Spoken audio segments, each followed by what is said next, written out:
particularly readily oxidized. And if you go back to the mechanism of the chromium-6 oxidation, which is shown in chapter 8, you will see that it goes through hydride abstraction at this position, so H- comes off here. So it's actually a Lillich cation stabilization.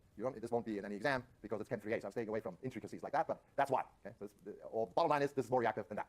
And what you do is you use manganese dioxide, which is a much milder oxidizing agent than chromium-6. And operationally, actually, manganese dioxide, which is manganese 4, is a solid that is not soluble. So you buy it as a powder, and you just add a certain weight amount, stoichiometric amount, that will do the oxidation to your solution, an acetone or whatever solvent you're using, and it will be a slurry. Okay? And the reaction proceeds on the surface of the slurry. Okay? We've seen that surface reactions occur quite readily. All the catalytic hydrogenations that we have seen are based on insoluble surface-based reactions. And that goes very well. 85% you get selective oxidation to an alpha-beta unsaturated carbonyl, which now is the oxo analog of a conjugated diene. So these are conjugated systems. They have all their own expansion of all kinds of chemistry that we'll deal with in the next chapter. So that's a piece of vocabulary. This is back to old ozonolysis of alkenes. So this is chapter 12. Remember that we can fire ozone at carbon-carbon double bonds, and it's a two-step protocol, but you don't isolate the intermediate so-called mole ozonide, which is the O3 adding in a cycloaddition. The mechanism is complex. It falls apart, rotates, comes back together. You get a peroxide. That's also, if you want to look at it again to remind yourself how this works, it's in chapter 12. Suffice it to say that after step 1, you just immediately add to the solution a reducing agent, which is typically dimethyl sulfide or can be zinc and acetic acid. Okay? So zinc features prominently as a reducing agent in a bunch of these reductions. We've already seen it as zinc amalgam. In this case, zinc is just plain zinc in acetic acid, a milder acid than HCl. And that takes off one of the extra oxygens from the O3, and so the two oxygens wind up as the carbonyl. So the CC double bond is cleaved to generate two carbonyls. And a nice example that I picked to illustrate this is this one, where it's a cyclic double bond, because it illustrates another principle, namely a reaction that ring opens something. So far, we have not had reactions like that, as far as I remember. So you need to break a CC double bond, and that's perfect for it. We've learned about making rings now by Diels-Alder and electrocyclic closure, but not about opening them. And so here would be, for example, a Diels-Alder product of some sort that you could, in principle, open up. And so you cleave this bond. So basically, topologically, you just cleave, erase that bond with your pencil, and cap off the two carbon with the doubly bound oxygen. So O3 reducing agent, out comes this guy. Number 4, old. That's Markovnikov. In this case, it's not Markovnikov hydration of alkenes, which actually makes alcohols, but it's the hydration of alkynes, the triple bond. So if you do this to a terminal alkyne and you hydrate that, it follows Markovnikov's rule. Proton goes to the less substituted carbon to make the more substituted carbonyl, which happens to be an alkenyl cation, and then OH caps it off, and so here's your hydration compound. Interestingly, however, with a double bond, these so-called enols are not stable with respect to what's called tautomerization. That is, this proton comes off the oxygen and re-adds down here, so in an allylic type transposition, and that generates the isomer, generated by proton shift, which is the methyl ketone. So the end will, one side will always be methyl because it's derived from this CH here, to which ultimately two protons go, and then this carbon becomes a CO double bond. And the reason is that ultimately that the CC double bond is much weaker than the CO double bond. And the CO double bond is so strong in part because, apart from being a double bond, which is similar to the CC double bond, because of polarization. Remember that we saw that the CO double bond is polarized, delta plus of carbon, delta minus of oxygen, so added to the bond strength, in addition to the overlap of the p orbitals that make the double bond, is Coulomb's law. Plus and minus, they attract each other. So the polarization actually serves to strengthen the bond. And so this is exothermic going from the enol to the carbonyl. Now, we need to remind you of the conditions. You need mercury 2 to be able to do that. Plain acidic water, as we did for alkenes in the classical Markovnikov, is too weak. So the mercury attaches itself, actually, it's quite electrophilic, and it's big and soft, and it will attach itself to the triple bond and activate these carbons with respect to neutrophilic attack by water. And then the mercury is replaced by proton. We won't go to the mechanism there, but this is the vocabulary. You need mercury 2 plus, anything mercury dichloride, mercury nitrate, or if you just write mercury 2 plus, that will accept that. So if this is for an internal alkyne, you get mixtures. And that's true for the Markovnikov hydration of internal alkenes also, because the proton now doesn't know what is the most stable carbocation. It'll have to both carbons. But for terminal alkynes, we can reverse the Markovnikov sense of hydration to the anti-Markovnikov sense, meaning that formally the proton attaches here and the OH here. And the trick we use there is hydroboration oxidation. That's also chapter 12. Okay? Hydroboration, that's the addition of borane, the BH bond of borane across a triple or double bond. Okay? It's like a hydrogenation. The reagent that's frequently used, is, because it's more controlled and easier to use, is dicyclohexylborane, where two of the H's of BF3 have been replaced by cyclohexyl. And so we have only one BH bond to worry about.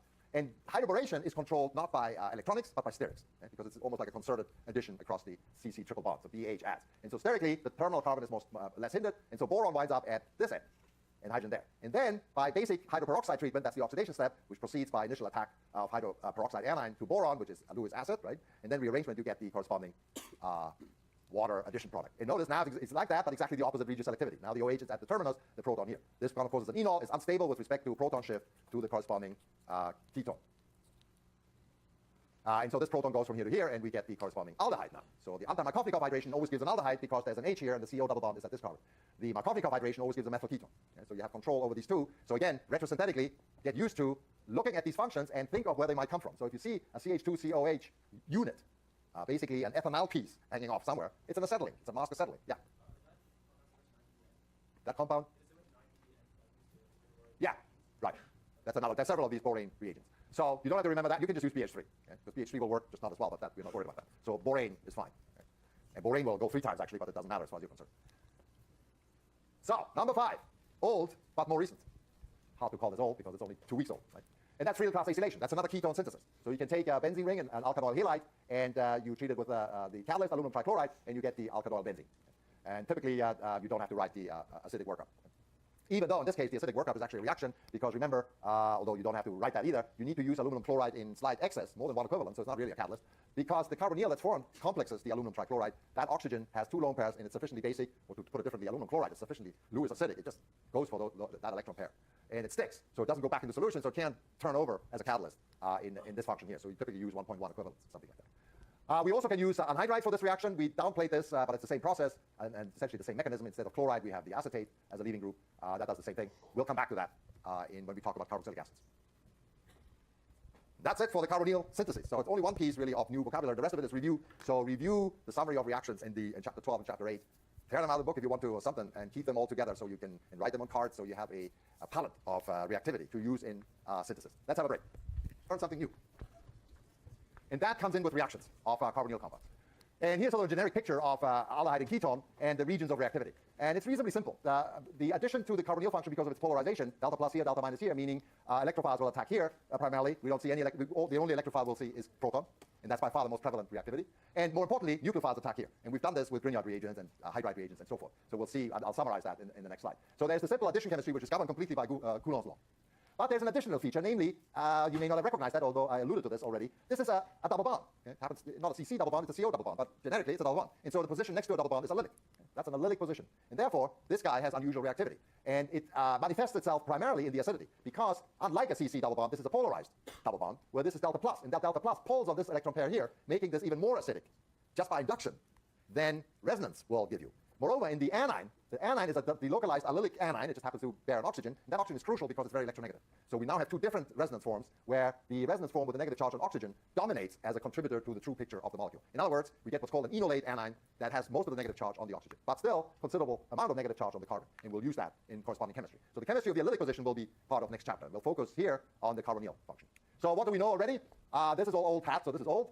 We can reduce aldehydes with hydrides, and so that turns an aldehyde into a primary alcohol. So that's the reverse of the chromium-6, or PCC rather, oxidation of primary alcohols back to the aldehydes. So retrosynthetically, they're interconvertible, not unlike nitro and amine and benzene chemistry and acetyl and alkyl. These kinds of relationships are very useful to keep in mind for retrosynthesis. So this can come from that, and that can come from that. And similarly, ketone and hydride gives you a secondary alcohol. And here come the carbon-carbon bond-forming reactions. Aldehydes and ketones with Grignard reagents form various alcohols. And a good one is the smallest one, formaldehyde, CH2O, with a Grignard, forms a primary alcohol.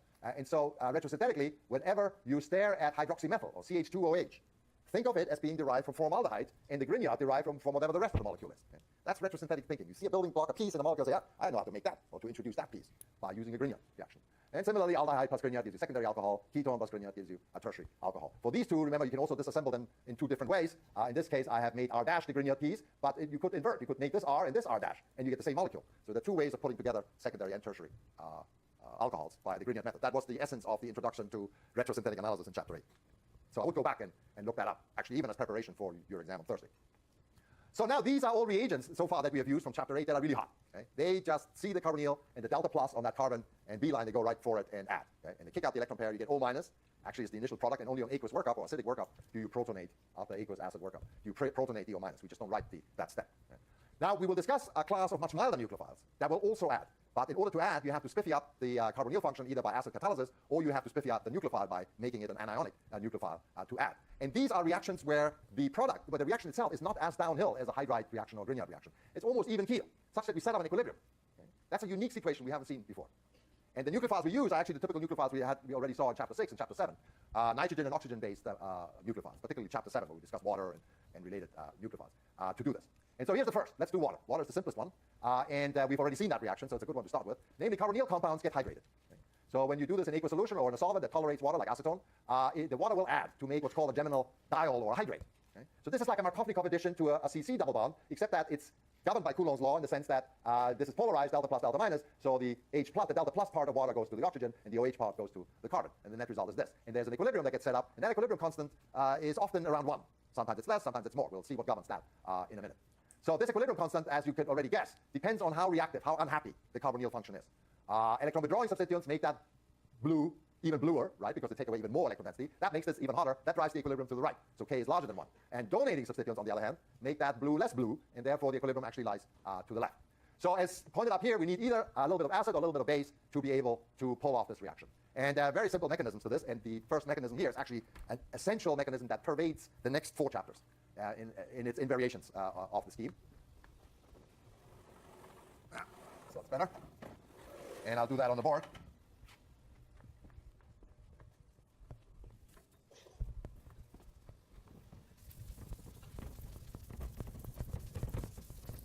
Terrible. Because I don't think I have another board right now. No, I didn't do a third one. Okay, let's live with this. So let's do acid catalysis first. Any self-respecting acid faced with this guy here will see the lone pairs and protonate. That's a classic step of acid-catalyzed carbonyl chemistry that pervades not only aldehydes and ketones, but also carboxylic acid derivatives.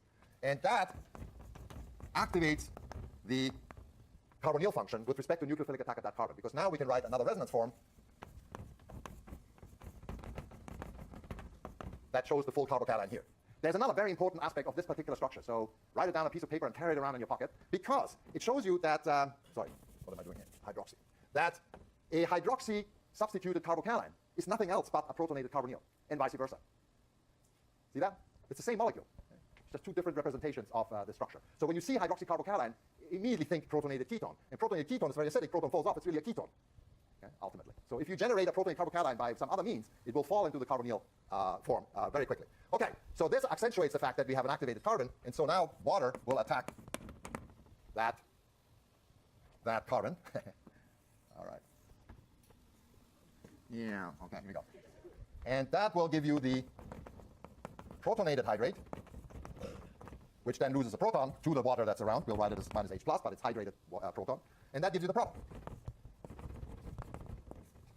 Okay, so that's mechanism 1. And now we can do the same thing with base.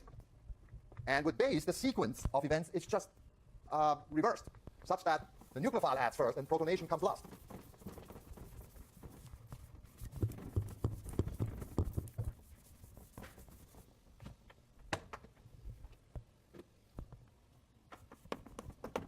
So now with base catalysis, the reacting species is not water, which is a very weak nucleophile, so it needs the acid up there in order to attack. Now we spiffy up the nucleophilic power of water by making it hydroxide. Okay? That's a hot nucleophile, and so we'll add to make the alkoxide, not unlike hydride and Grignard reagents. And then this is protonated by the water to regenerate hydroxide. That's why it's catalytic, not unlike regenerating proton here. That's why it's catalytic. And that makes the final product. It's a very simple 2-step hydration mechanism. And the crucial piece of both of these mechanisms is it's all reversible. Now, we know everything's always reversible, but now I mean reversible in a practical sense. That is, we see both species frequently in equilibrium.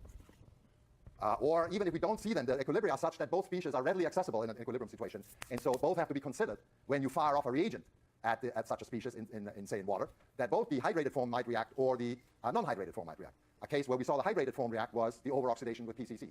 PCC won't touch the carbonyl, starting carbonyl, but it'll attack this. Okay, and that way drive the equilibrium towards another product. Alternatively, there may be reagents, as we shall see, that will attack only the carbonyl, and so the equilibrium is driven in the opposite direction.